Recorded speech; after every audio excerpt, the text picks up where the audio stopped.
आज शाम के वचन के मनन के लिए हम लोग निकालेंगे निर्गमन उसका 3रा अध्याय, एक्सोडस चैप्टर 3।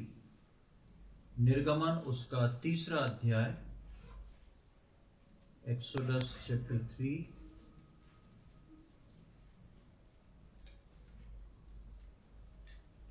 और उसकी 9वीं आयत से लेके 12वीं आयत तक हम पढ़ेंगे। Exodus chapter 3 versus 9 to 12। इसलिए अब सुन, इजराइलियों की चिल्लाहट मुझे सुनाई पड़ी है और मिस्रियों का उन पर अंधेर करना भी मुझे दिखाई पड़ा है। इसलिए आ, मैं तुझे फिरौन के पास भेजता हूँ कि तू मेरी इजरायली प्रजा को मिस्र से निकाल ले आए। परंतु मूसा ने परमेश्वर से कहा, मैं कौन हूँ जो फिरौन के पास जाऊँ और इजरायलियों को मिस्र से निकाल ले आऊँ?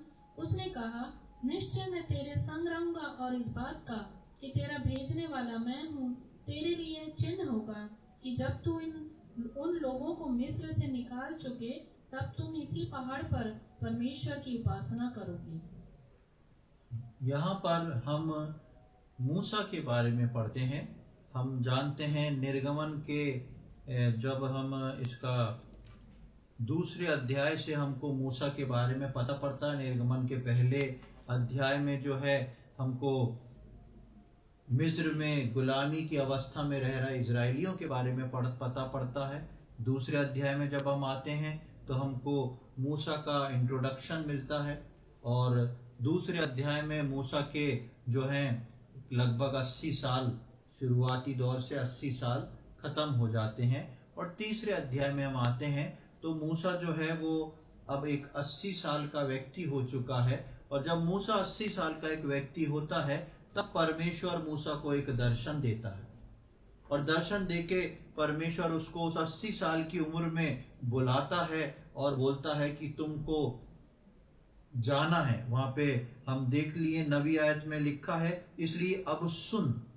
परमेश्वर जो है उसको बोलता है, इसलिए अब सुन, इजरायलियों की चिल्लाहट मुझे सुनाई पड़ी है और मिस्रियों का उन पर अंधेर करना भी मुझे दिखाई पड़ा है, इसलिए आ। 9वीं आयत में हम पढ़ते हैं इसलिए सुन और 10वीं आयत में हम पढ़ते हैं इसलिए आ। परमेश्वर जो है मूसा को पुकारता है, बुलाता है और मूसा को 10वीं आयत में बुला के बोलता है कि अब तुझको जाना है, तुझको ये काम करना है।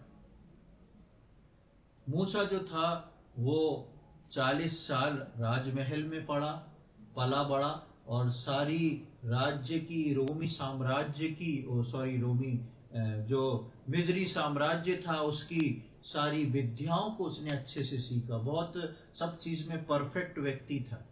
उसके बाद जब उसके हृदय में 40 साल बाद कुछ होना शुरू हुआ, उसको परमेश्वर की बुलाहट समझ में आई, तब वो उस समय में सही बैठ नहीं पाया और वो जो है वहां से भाग जाता है, मिद्यान की ओर भाग जाता है और वो वहां पर रह के उसका शादी हो जाती है और 40 साल उसके वहां पर मिद्यान में बीत जाते हैं।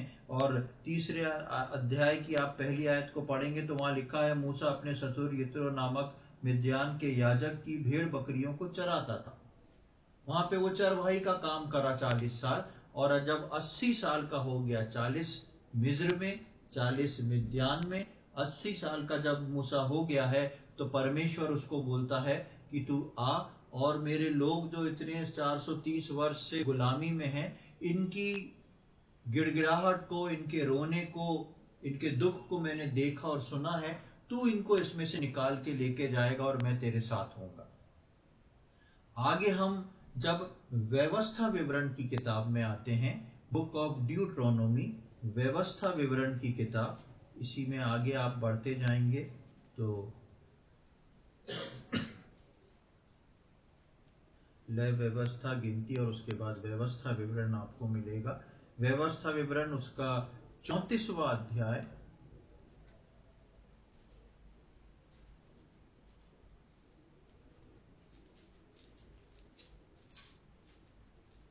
ड्यूट्रोनोमी चैप्टर 34, व्यवस्था विवरण 34वां अध्याय, उसकी 7वीं आयत को हम देखेंगे। मूसा अपनी मृत्यु के समय 120 वर्ष का था, परंतु ना तो उसकी आंखें धुंधली पड़ी और ना उसका पौरुष घटा था। यहाँ पर हम देखते हैं मूसा की मृत्यु का जिक्र है। अभी हमने निर्गमन में देखा था कि उसकी मैंने हिस्ट्री बताई और उसके बाद 80 साल की उम्र में परमेश्वर ने मूसा को बुलाया, चुना और जाने को बोला।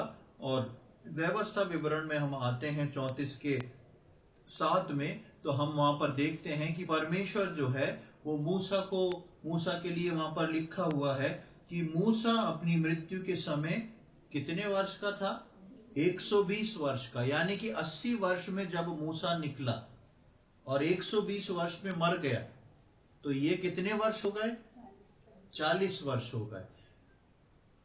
मूसा के जीवन में यदि हम देखें तो आपको 40 वर्ष के 3 पैकेज मिलेंगे, 40 40 40। पहला 40 मूसा का निकलता है मिस्र में, दूसरा 40 मूसा का निकलता है मिद्यान में, तीसरा 40 मूसा का निकलता है रास्ते में चलने में। पूरी यात्रा में 40 साल मूसा के निकल जाते हैं। अब इन तीनों में मूसा के लिए अच्छे साल कौन से थे? इन तीनों 40 में से अच्छा 40 कौन सा था? है? हाँ, सबसे पहला वाला जो 40 था वो सबसे अच्छा था, क्योंकि वो एक राजकुमार के समान पल रहा था। सब तरफ नौकर चाकर, सारा ऐशो आराम, सब कुछ अच्छा था। उसके बाद 40 साल जो था उसको कई साल वहां से वहां मिलान करने में लग गए होंगे, कहाँ एक राजकुमार और कहाँ एक वो चरवाहा बन जाता है। तो वो 40 साल वो मिद्यान में रहा, और उसके बाद के 40 साल रास्ता उसके बाद का 40 साल मैं सोचता हूं कि सबसे आरामदायक मिस्र, उसके बाद थोड़ा सा मिद्यान, और फिर मूसा ने नहीं सोचा होगा, उसने सोचा होगा ऐसी पेड़ के नीचे बैठ के भेड़ बकरी चराते हुए चैन से जिंदगी कट जाएगी। लेकिन जब 80 साल का हुआ तो परमेश्वर उसको बुलाता है और वहां से वो अपने उस काम को शुरू करता है। और हम मूसा के जीवन में 40 साल के 3 पैकेज को देखते हैं कि पहला 40 मिस्र में, दूसरा 40 मिद्यान में, और तीसरा 40 जो है वो जंगल की यात्रा में। अब जब परमेश्वर ने मूसा को चुना तो हम देखते हैं कि लाल समुद्र पार करके मूसा ने एक गीत को गाया था। परमेश्वर ने जब मूसा को चुना तो मूसा इतना इच्छुक नहीं था जाने में, क्योंकि 80 साल की उम्र हो गई थी और मूसा में वो इच्छा नहीं रही होगी कि मैं अब कुछ करूं या जाऊं करके। और मूसा से जब परमेश्वर काम करवाता है और जब मूसा को परमेश्वर लेके निकलता है, जैसे तैसे मूसा मान जाता है। और जैसे ही निर्गमन में हम 15वें अध्याय में आते हैं, वापिस हम मेरे साथ निर्गमन उसके 15वें अध्याय में आ जाएं, वहां पर जो जो बातें परमेश्वर ने मूसा को बोली थी वो हो गई। और 15वें अध्याय में उनने 14वें अध्याय में उनने लाल समुद्र को पार किया, और 15वें अध्याय में आप आते हैं तो मूसा जो है गीत को गाता है। उसकी 15वें अध्याय की पहली 2 आयतों को मैं पढ़ूंगा। यहाँ पे इस प्रकार लिखा है, तब मूसा और इजरायलियों ने यहोवा के लिए ये गीत गाया। उन्होंने कहा, मैं यहोवा का गीत गाऊंगा क्योंकि वो महाप्रतापी ठहरा है। घोड़ों समेत सवारों को उसने समुद्र में पटक दिया। यहोवा मेरा बल और भजन का विषय है और वही मेरा उद्धार भी ठहरा है। मेरा परमेश्वर वही है, मैं उसी की स्तुति करूंगा, मैं उसके लिए निवास स्थान बनाऊंगा। और बाकी बहुत सारी चीजें जो हैं इस 15वें अध्याय में मूसा के गीत के रूप में लिखी हुई हैं। जब मूसा को परमेश्वर ने चुना, मूसा ने उस गीत को लिखा। मूसा ने सोचा होगा कि परमेश्वर ने मेरे को चुना था, बोला था कि तुमको काम क्या सौंपा था परमेश्वर ने, मिस्र से इजरायलियों को निकालना है, छुटकारा देना है और कनान पहुंचाना है। ये मूसा जो था वो बहुत ही इंटेलिजेंट व्यक्ति था, बहुत ही बुद्धिजीवी व्यक्ति था, और साथ ही साथ ये सारी विद्याओं को पढ़ना, सारे अस्त्र शस्त्र को समझना, सब चीज करने वाला एक व्यक्ति था। जब परमेश्वर ने इसको बोला कि मैं यहां से इजरायलियों को यहां से निकालूंगा और कनान पहुंचाऊंगा। तो सबसे पहली पिक्चर जो थी वो मूसा के सामने क्या आई? अगर मैं आपसे बोलूं कल आपको मेरा एक काम करना है, आपको यहां से एक सामान लेके भिलाई छोड़ के आना है, तो आपके दिमाग में क्या पिक्चर आएगी? कितने समय की पिक्चर आएगी? कि वही चलो भैया से सामान लेंगे, वहां जाके छोड़ देंगे, आ जाएंगे। क्या आप ये सोचोगे कि यार मेरे को जाके बैग जमाना पड़ेगा, कपड़े प्रेस करके रखना पड़ेंगे, ये सामान खाने पीने का लेना पड़ेगा? ऐसा कुछ नहीं होगा, क्योंकि हमें मालूम है कि वो कहाँ है। यदि मैं आपसे बोलूं कि एक काम है मेरा, वो आपको नागपुर में करके आना है, तो भी आप अपना एक माइंडसेट बना लेंगे कि भाई चलो एक दिन जाना, 4-5 घंटे का रन है, हो सकता है उसी दिन भी वापस आ जाए, या ज्यादा से ज्यादा रुकना पड़ा तो एक दिन। इसी प्रकार जब परमेश्वर ने मूसा को बोला तो पहले तो मूसा तैयार नहीं था, और जब तैयार हुआ तो परमेश्वर ने उसको बोला कि ऐसा ऐसा करूंगा मैं, तुम जाओगे, वहां फिरौन रोकेगा, मना करेगा, लेकिन तुम जो हो उनको वहां से निकाल के, मिस्र से निकाल के कनान तक ले जाओगे। तो मूसा को अच्छे से मालूम था कि कनान है कहां। मूसा को अच्छे से मालूम था कि कनान कहां पर है, और मूसा को यह भी मालूम था कि अगर पैदल भी यात्रा करेंगे तो कनान की यात्रा जो है महीने भर से ज्यादा की नहीं है। ऐसे तो 11 दिन ही लगते थे, लेकिन मूसा ने सोचा इतना ही बड़ी भीड़ है, इसको अगर ले भी जाए तो ये एक महीने भर का पैकेज है। तो मूसा जो है उन सारी बातों को लेके जो परमेश्वर ने बोला वो करा। लेकिन जैसे ही समुद्र पहले आया तो मूसा के दिमाग में सबसे पहले एक प्रश्न चिन्ह आया होगा, क्योंकि उस मार्ग में समुद्र नहीं था। तो मूसा ने सोचा कि ये परमेश्वर क्यों ऐसा कर रहा है, पर परमेश्वर ने मार्ग खोला, समुद्र खोल दिया, उसमें से वो चले गए। अब मूसा के दिमाग में क्या होगा कि अब इनको बस कनान पहुंचाना है किसी तरह, और उसके बाद मैं मुक्त हो गया, मेरी छुट्टी हो गई फिर। लेकिन जैसे ही वो लोग 15वां अध्याय क्रॉस करते हैं, हम देखते हैं कि मूसा खुशी से गीत गा रहा है, प्रभु ने बड़े बड़े काम कर दिए, ऐसा कर दिया, वैसा कर दिया। मूसा को भी लग रहा है कि 90% बर्डन जो है खत्म हो गया, बस 10% रह गया, अब इनको कनान ले जाना, यहाँ से छुटकारा हो गया, 10-15 दिन में ये काम, उसके बाद मैं वापस मिद्यान में अपनी भेड़ बकरी चैन से। पर जैसे ही वो सब धन्यवाद का गीत गाते हैं, उसकी 22वीं आयत में जब हम आते हैं तो 22 से 25 तक देखें क्या लिखा हुआ है। निर्गमन 15 उसका 22 से 25।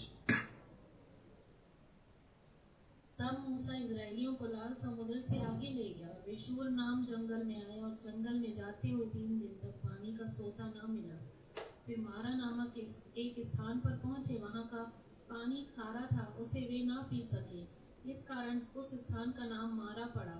तब वे यह कहकर मूसा के विरुद्ध बकबक करने लगे, हम क्या पिएं? तब मूसा ने यहोवा की दुहाई दी, और यहोवा ने उसे एक पौधा बतला दिया, जिसे जब उसने पानी में डाला तब वह पानी मीठा हो गया। वहीं यहोवा ने उनके लिए एक विधि और नियम बनाया, और वहीं उसने यह कहकर उनकी परीक्षा की। यहाँ पर हम देखते हैं कि अब सब धन्यवाद दे दिया, समुद्र पार हो गया, धन्यवाद देके मूसा ने जैसे ही समुद्र पार कर दिया, मूसा सोचा अब 90% काम खत्म हुआ। अब 3 दिन की यात्रा करते हैं तो पता पड़ता है पानी नहीं, और जो पानी है वो कड़वा, और लोग जो थे वो मूसा के विरोध में जो थे बड़बड़ाने लगे, उसको दोष लगाने लगे। अब मूसा को समझ में आया कि इतनी सरल चीज नहीं है जितना मैं सोच रहा हूं, और उससे भी परमेश्वर उसको बाहर निकालता है, एक पौधा दिखाता है, मूसा उसको डालता है, पानी मीठा हो जाता है, सब पी लेते हैं। लेकिन हम आज इस बात को सीखने जा रहे हैं कि जहां पर ये लाल समुद्र पार हुआ, जब परमेश्वर ने मूसा को चुना, लाल समुद्र पार करवाया, और ये पहली परीक्षा कड़वे पानी की आई, इस दिन से लेके मूसा जो था अपनी मृत्यु के दिन तक इस दिन से लेके मूसा जो था अपनी मृत्यु के दिन तक इन इजरायलियों का बोझ जो था वो उठा के चलता रहा। ये इजरायली जो थे 6 लाख केवल प्यादे थे, 6 लाख चलने वाले थे। बाकी उनकी पत्नी, बच्चे, सेवक को यदि आप ले लें तो 12 लाख से ऊपर लोग की भीड़ थी। इन लोगों की भीड़ के बीच में अकेला मूसा था जो इनको लिए चला जा रहा था। और ये पहली घटना जो कड़वे पानी की हुई, तब से लेके जब हमने व्यवस्था विवरण में पढ़ा कि किस प्रकार मूसा की मृत्यु हुई, तो वो 120 वर्ष का था। इन आखिरी 40 साल में यानी कि 80 वर्ष से लेके 120 वर्ष तक मूसा जो था वो इन 12 लाख इजरायलियों का बोझ उठा के चलता चला जा रहा था। परमेश्वर को आवश्यकता थी कि वो परमेश्वर की एक व्यक्ति परमेश्वर के लोगों को यहां से वहां पार कराए। परमेश्वर की इच्छा थी। परमेश्वर ने अब्राहम से वायदा किया था कि 400 वर्ष बाद जब तेरे जो जनरेशन है वो गुलामी की अवस्था में होगी, तब मैं उसकी सुधि लूंगा और उनको वहां से निकाल लूंगा। और 400 साल बाद जो था, ठीक उसी समय पे परमेश्वर ने जो था मूसा को खड़ा किया। उस अब्राहम से जो वाचा बांधी थी उसको पूरा करके परमेश्वर ने उन इजरायलियों को वहां से बाहर निकाल लिया। ये इजरायली जो थे परमेश्वर के लोग थे, लेकिन आपको ताजुब होगा कि ये इजरायली जो थे कैसे परमेश्वर के लोग थे। ये ऐसे परमेश्वर के लोग थे जो परमेश्वर को नहीं जानते थे। ये ऐसे परमेश्वर के लोग थे जो परमेश्वर को नहीं जानते थे।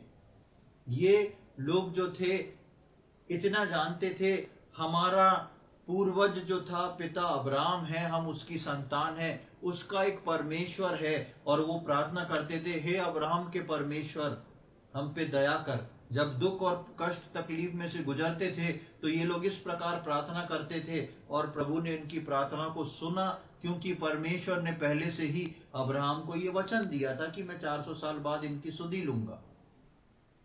और उन सारे लोगों को परमेश्वर के प्लानिंग के अकॉर्डिंग निकालना बाहर, उसके लिए परमेश्वर को एक व्यक्ति की जरूरत थी। इजरायलियों का बोझ उठाया किसने? मूसा ने। उनके लिए चला। लोग जो इजरायली परमेश्वर के थे 6 लाख से ऊपर थे, पर अपने लोगों के लिए परमेश्वर को एक खास अपने की जरूरत थी जो मूसा बना, जबकि उसकी इच्छा नहीं थी। 40 साल मूसा ने इतने लाखों लोगों का बोझ उठाया, जबकि उसकी इच्छा नहीं थी। मूसा नहीं चाह रहा था मैं ये काम करूं। यदि आप इसके निर्गमन के 4थे अध्याय में देखें तो वहां पर परमेश्वर और उसकी बातचीत है। एक्सोडस चैप्टर 4, निर्गमन उसका 4था अध्याय और उसकी 12-13 आयत। अब जा, मैं तेरे मुख के संग होकर जो तुझे कहना होगा वह तुझे सिखलाता जाऊंगा। उसने कहा, हे मेरे प्रभु, कृपया किसी और को तू भेज। हाँ, आप देखेंगे तो पूरा ये जो 3-4 अध्याय आप पढ़ेंगे तो इसमें कई बार जो है मूसा जो है परमेश्वर की बात में बीच में रोक देता है और इस प्रकार का बिहेव करता है कि प्रभु आप कोई और अच्छे व्यक्ति को देख लो, मेरा मुंह ऐसा है, मैं अच्छा प्रोनाउंसिएशन नहीं हो पाता, मैं तो मुंह का भद्दा हूं, मैं ऐसा नहीं कर सकता, मैं वैसा नहीं कर सकता। कई चीजों को वो बोलता है। और वहां पर 4थे अध्याय की 12-13 आयत में हम देखते हैं वो फिर से बोलता है कि हे प्रभु, कृपया किसी और को तू भेज, मैं जो हूं नहीं जाना चाहता। मूसा जो था वो 80 साल की उम्र में ठीक था, ऐसा नहीं था जैसा आज के 80 साल के व्यक्ति होते हैं। उस वक्त उम्र और ताकत कुछ और थी, और उसमें भी वो नहीं चाहता था कि अब वो कुछ करे, कहीं जाए, जिम्मेदारी ले, इतने लाखों को लोगों को लेके जाए। लेकिन परमेश्वर उसको बोलता है, डांटता है, उसी को भेजता है और वो कैसे भी निकल के जाता है। और ये आखिरी के 40 साल मूसा जो है वो किन लोगों का बोझ उठा रहा है? परमेश्वर के लोग हैं, परमेश्वर के लोगों का बोझ उठा रहा है। लेकिन ये परमेश्वर के लोग ऐसे लोग हैं जो परमेश्वर को जानते नहीं। लेकिन मूसा जो है वो कौन है? वो परमेश्वर को अच्छे से जान गया है। परमेश्वर ने उसको दर्शन दिया, उससे बात करी, उसको मूसा अच्छे से जान गया है। इसलिए परमेश्वर को अब मूसा की आवश्यकता है कि मेरे हृदय के अनुसार ये इन लोगों को गाइड करके निकाल के कनान तक पहुंचाए। और ये बहुत कठिन टास्क था, लेकिन परमेश्वर ने मूसा को चुना और मूसा जो है 40 साल जो है इनका बोझ उठाता है। तो ये हमारा पहला भाग हुआ। अब दूसरा भाग हम देखेंगे यूहन्ना रचित सुसमाचार उसके 15वें अध्याय में, gospel according to John chapter 15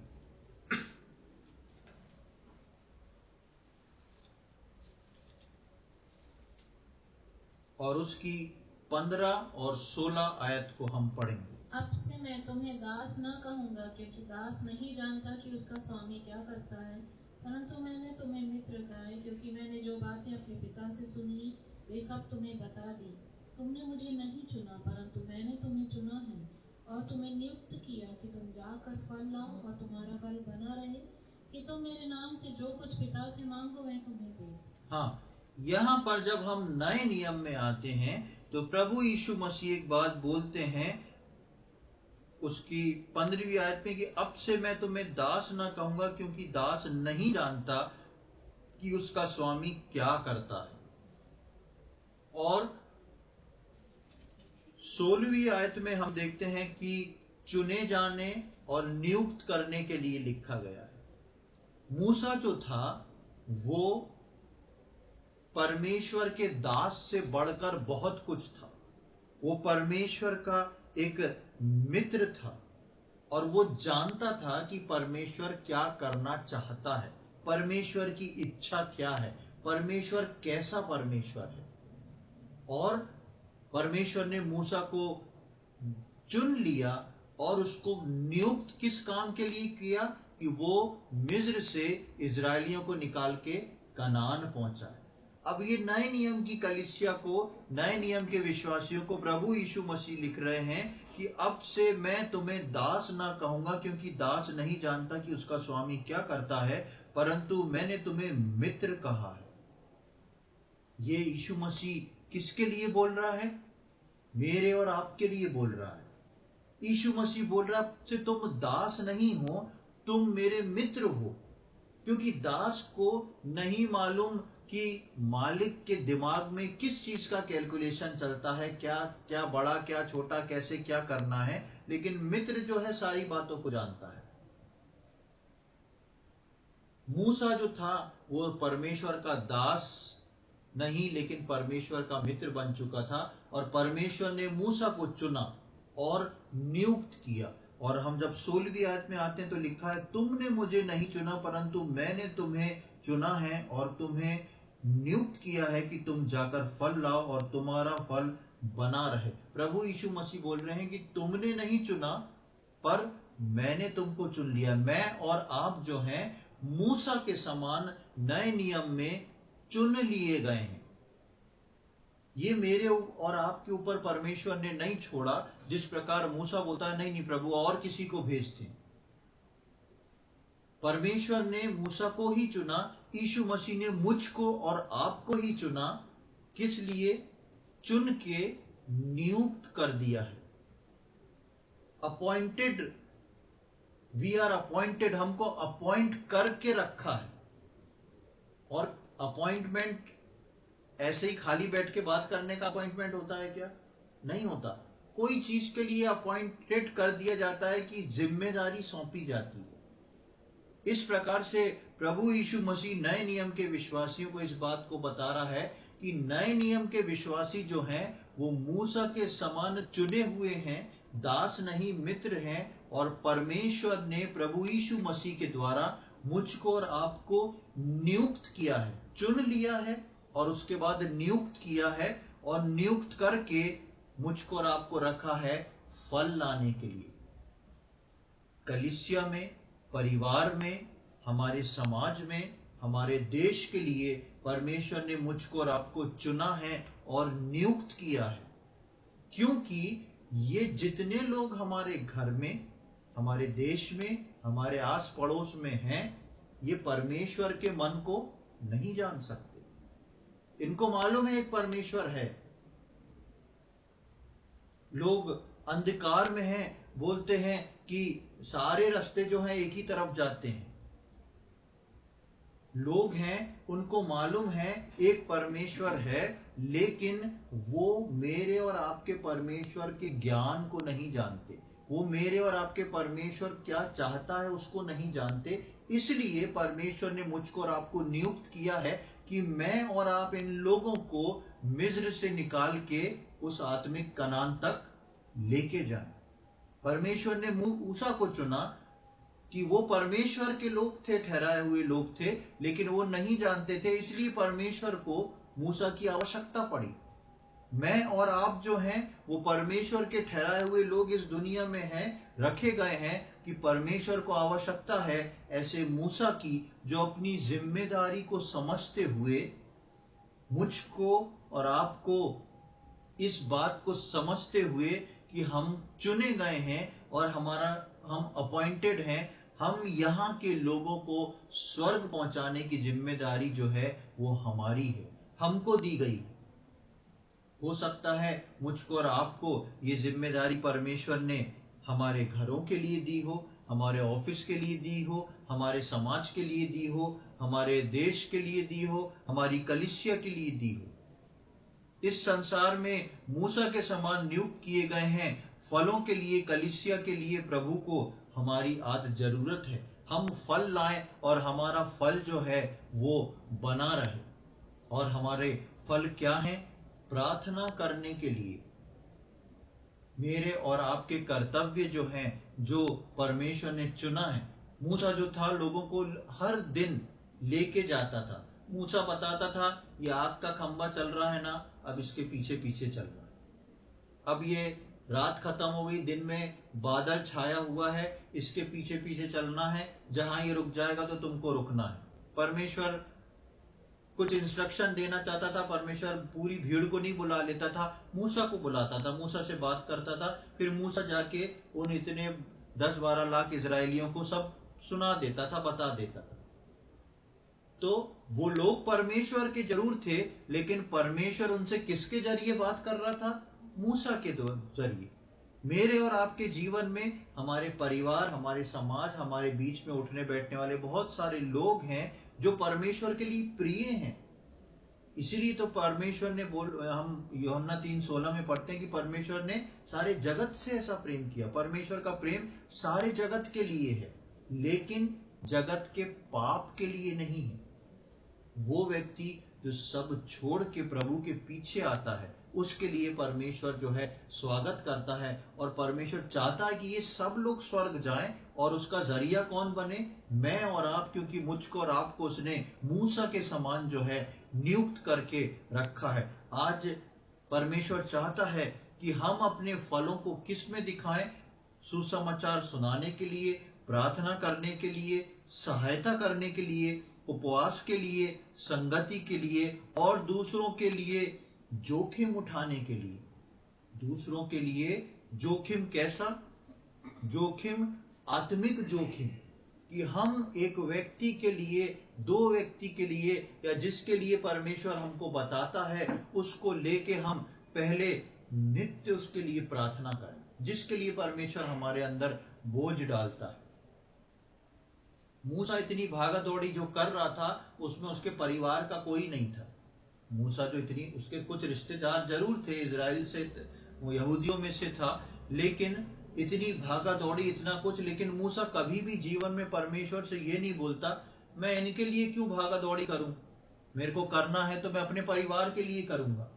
लेकिन मूसा जो था, इतने सारे लोगों के लिए भी वो खड़ा होके उस जोखिम के स्थान में गया। परमेश्वर ने एक विश्वासी को प्रार्थना करने के लिए, उपवास रखने के लिए और सुसमाचार सुनाने के लिए, दूसरों के लिए हेल्पफुल होना, हेल्प करने के लिए, दूसरों के दुख में सहभागी होने के लिए, उनका दुख जान के प्रार्थना करने के लिए, संगति करने के लिए रखा हुआ है।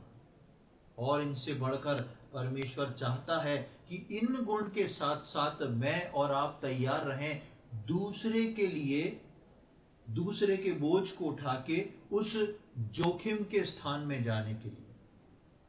ये क्या है जोखिम का स्थान, हम देखेंगे। हम मूसा के बारे में देखते हैं कि मूसा जो था एक ऐसे जोखिम के स्थान पे गया जिसके लिए परमेश्वर बोलता है उसको। भजन 106 पढ़ेंगे हम, साम्स 106, भजन संहिता 106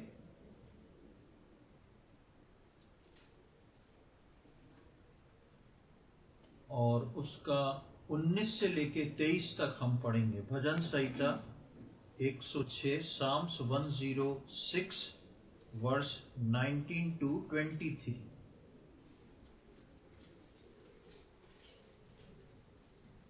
उन्होंने होरेब में बछड़ा बनाया और ढली हुई मूर्ति को दंडवत की।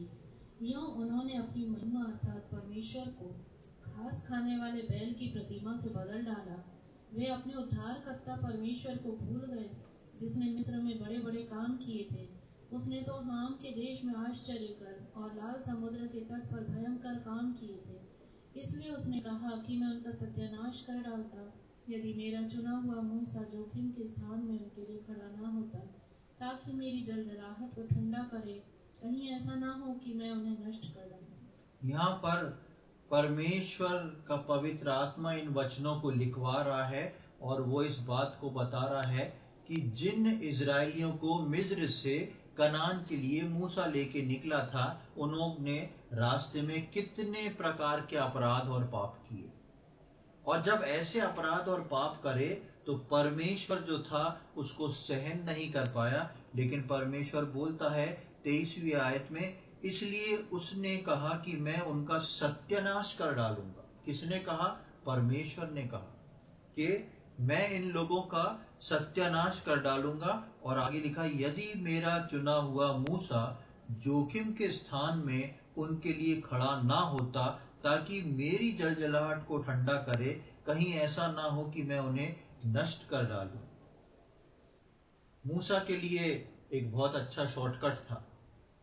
ये घटना जो थी, ज्यादा दिन नहीं हुए थे इजरायलियों को लाल समुद्र पार करके निकलने की। मूसा बोल सकता था, अच्छा है, झंझट खत्म, परमेश्वर इनको भी मार के खत्म करे, मैं वापस अपने गांव जाऊं, वहां पे भेड़ बकरियां चराऊं, सब कुछ कितना अच्छा हो जाता। लेकिन वहां पर हम देखते हैं कि मूसा के लिए लिखा है, पवित्र आत्मा इस बात की गवाही दे रहा है कि मूसा अगर जोखिम के स्थान पर ना पहुंच जाता। कौन सा जोखिम का स्थान था जहां पर मूसा पहुंच गया था? परमेश्वर मारने पे है और लोग मरने पे हैं, लेकिन उनके बीच में, परमेश्वर के क्रोध के बीच में मूसा पहुंच जाता है। हम देखेंगे निर्गमन उसका 32वां अध्याय, एक्सोडस चैप्टर 32।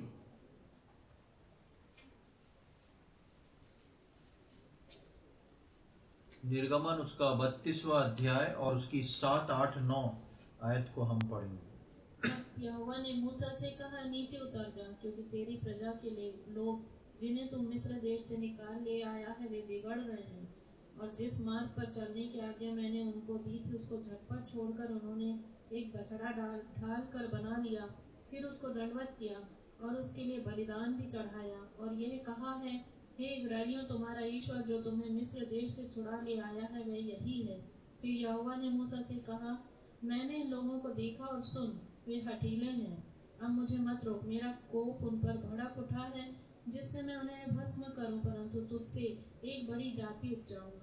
हाँ, यहाँ पर परमेश्वर मूसा को बता रहा है कि मूसा परमेश्वर से पहाड़ पे बात करने गया है। परमेश्वर मूसा से कह रहा है, तुम नीचे जाओ और वहां के लोगों ने, जिनको मैं छुड़ा के लाया था, छुटकारा दिया था, ऐसे ऐसे घिनौने काम किए हैं। अब जो है मेरी प्लानिंग जो है बदल गई है। अब इनको तुमको वहां नहीं ले जाना। अब इनको क्या करना है?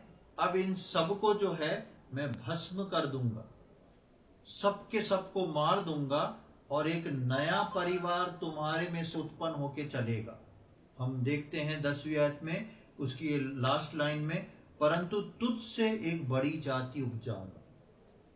परमेश्वर बोलता है, तुझसे एक बड़ी जाति उपजाऊंगा।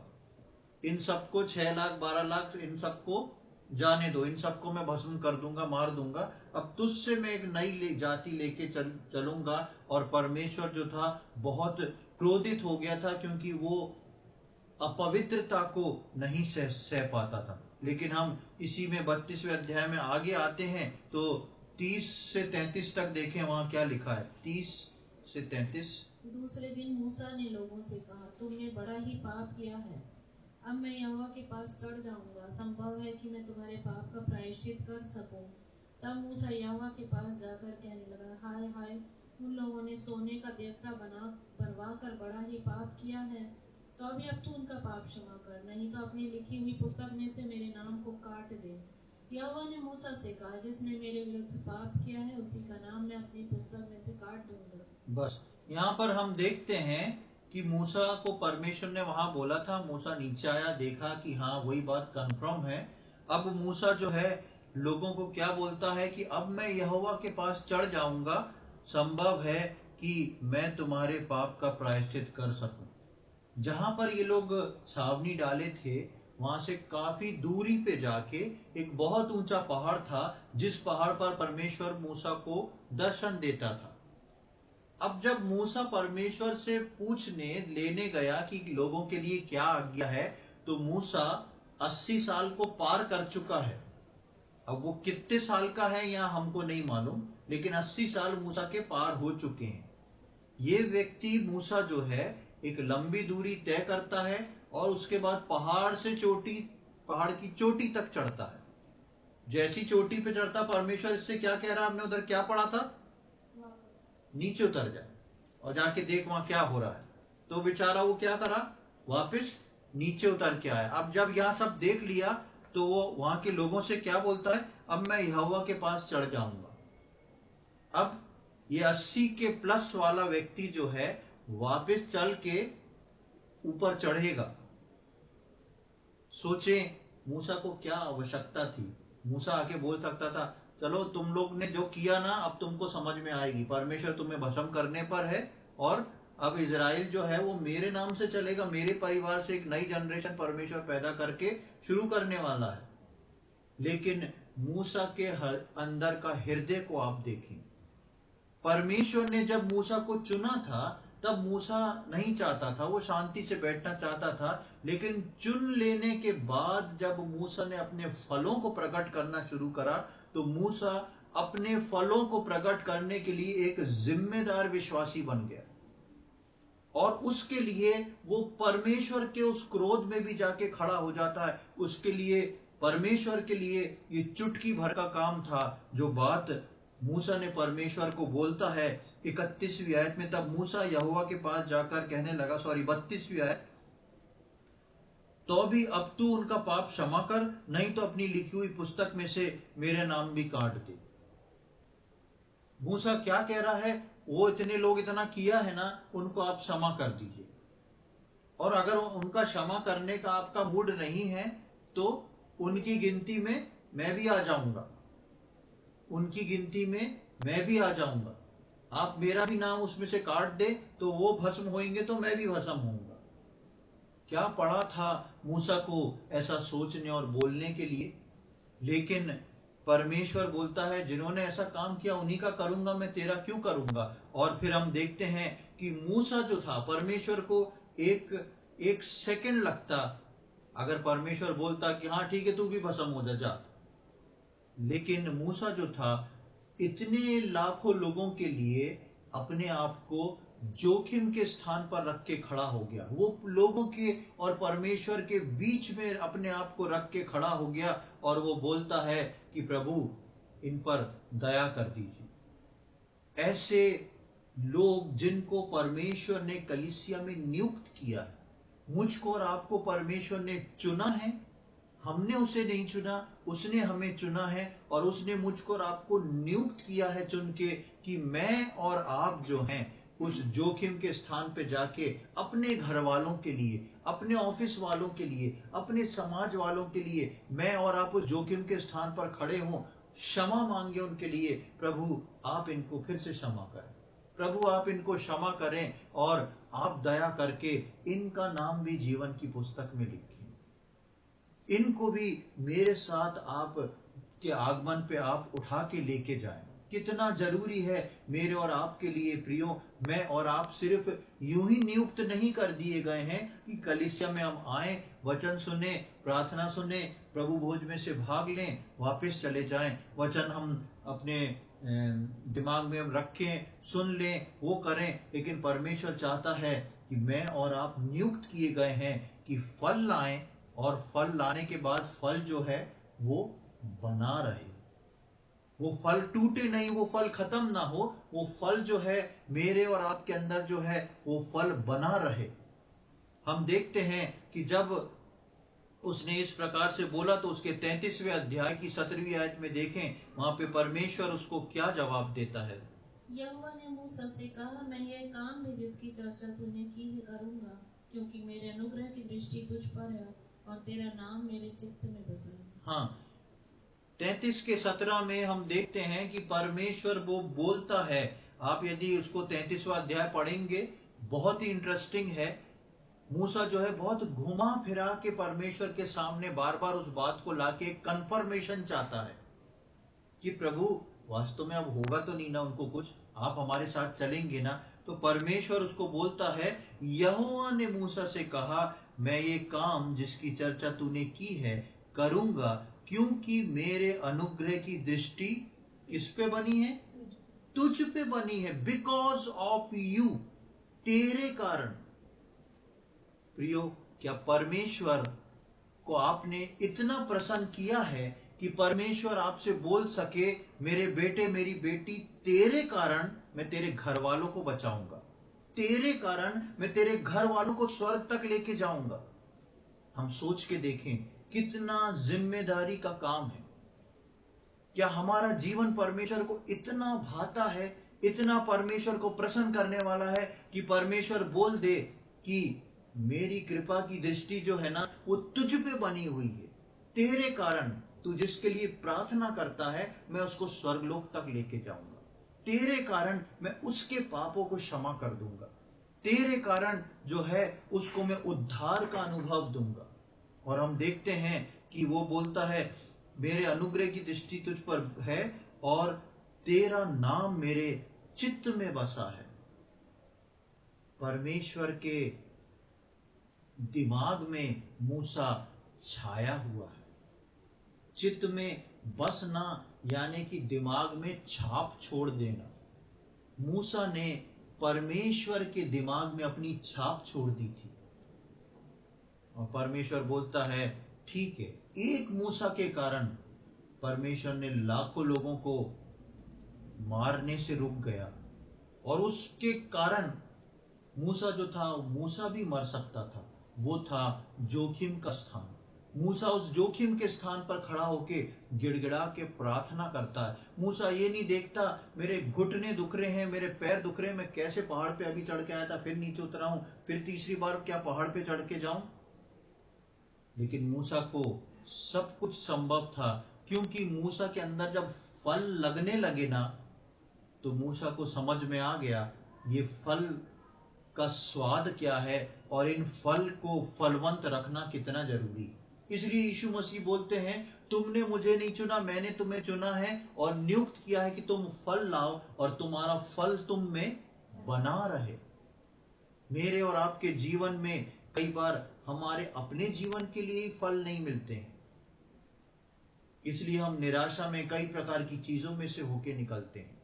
लेकिन परिस्थिति कैसी क्यों ना हो, यदि आपके जीवन में फल लगे हैं, आप एक दिन निराशा में, 2 दिन होंगे, तीसरे दिन फिर परमेश्वर के लिए आप खड़े हो जाएंगे, क्योंकि आपका फल बना है और बना लगा हुआ है और फल बना रहता है। और हम देखते हैं कि वहां पर परमेश्वर ने मूसा की बात को सुन के उसको बोल दिया कि मैं तेरे लिए ना ये काम करने को तैयार हूं। प्रियो, आज हम देखें कि हम चुने हुए विश्वासी हैं, हम नियुक्त करे हुए विश्वासी हैं, पर सिर्फ नाम के लिए नहीं। हम केवल स्वर्ग जाने के लिए अपना पासपोर्ट बनवा के नहीं बैठ गए हैं। मुझको और आपको एक जिम्मेदारी के लिए नियुक्त किया गया है कि मैं और आप अपने घर वालों, अपने समाज वालों, अपने मिलने जुलने वालों को नीचे से वहां तक हम पहुंचाने वाले हो सके। मूसा इजरायलियों को पहुंचाने वाला बना। ये परमेश्वर की प्रजा थी लेकिन परमेश्वर को नहीं जानती थी, इसलिए परमेश्वर को मूसा की आवश्यकता पड़ी। नए नियम की कलीसिया में पूरी दुनिया के लोगों के लिए परमेश्वर को कलीसिया के लोगों की आवश्यकता है। मेरी और आपकी आवश्यकता है कि हम मूसा के समान उस जोखिम के स्थान पे जाएं। जल्दी से एक आयत को पढ़ूंगा मैं, 2 तिमोथी उसका 4 अध्याय, नए नियम में 2 तिमोथी उसका 4 अध्याय,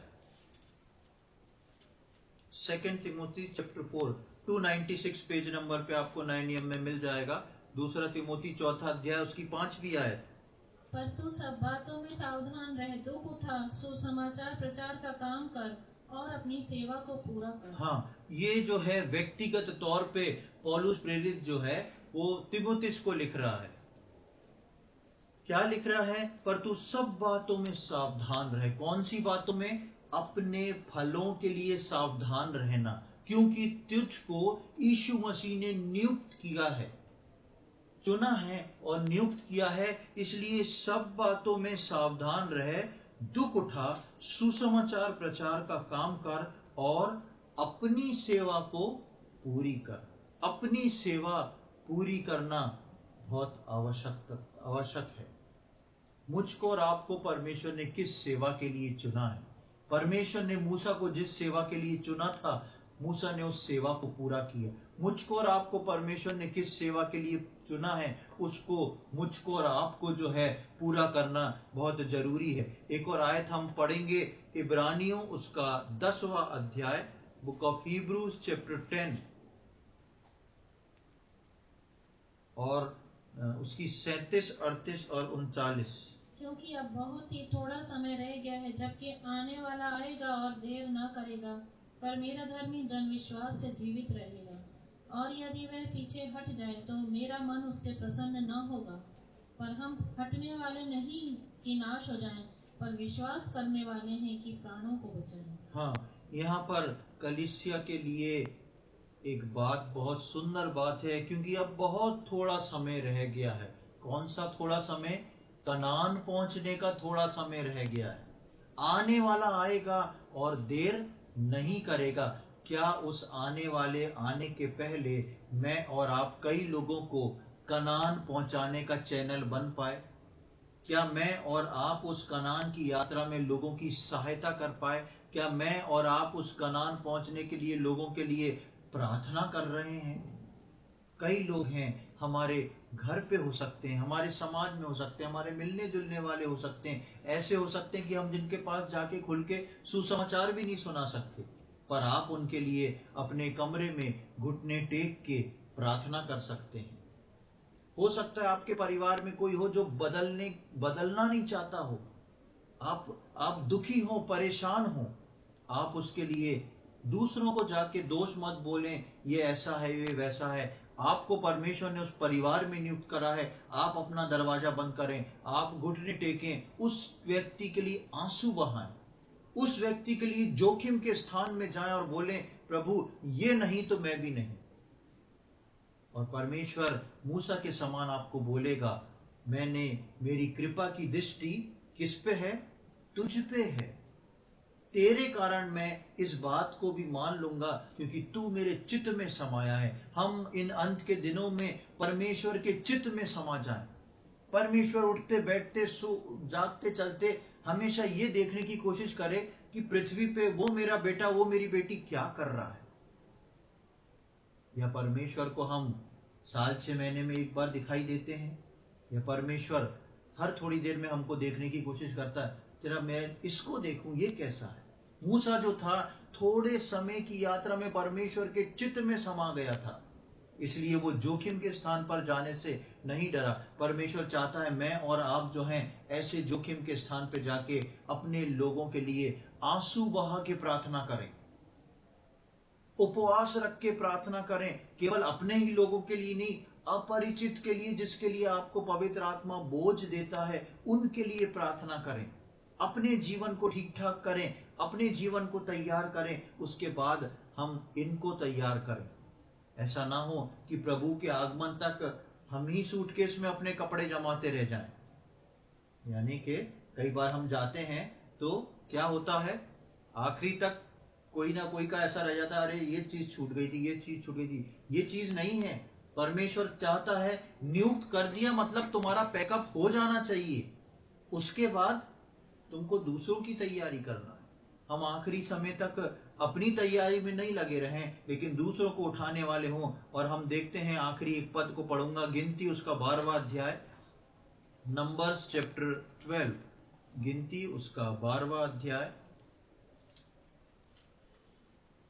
और उसमें उसका 7 और 8वीं आयत को हम पढ़ेंगे।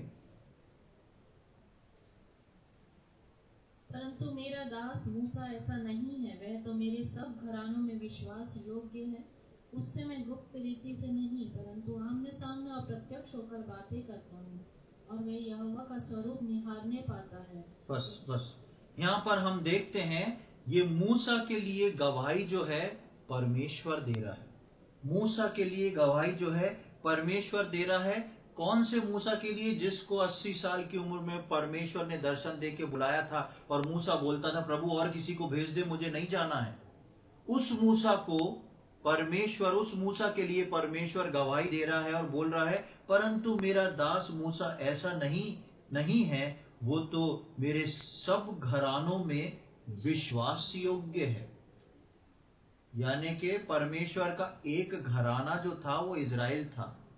एक घराना जो था वो इजराइल था। परमेश्वर के तब भी बहुत सारे घराने थे, उनको मेंशन नहीं करा है क्या, लेकिन उन घरानों में वो कहता है मूसा जैसा दूसरा है वैसा नहीं है। मूसा अपने सब, मेरे सब घरानों में विश्वास योग्य है, और उससे मैं गुप्त रीति से नहीं परंतु आमने सामने और प्रत्यक्ष होकर बातें करता हूं, और वो यहोवा का स्वरूप निहारता है। इसीलिए हमने नए नियम में यूहन्ना 15:15 में पढ़ा कि तुम दास नहीं हो, मित्र हो, तुमसे कोई बात छुपी नहीं है।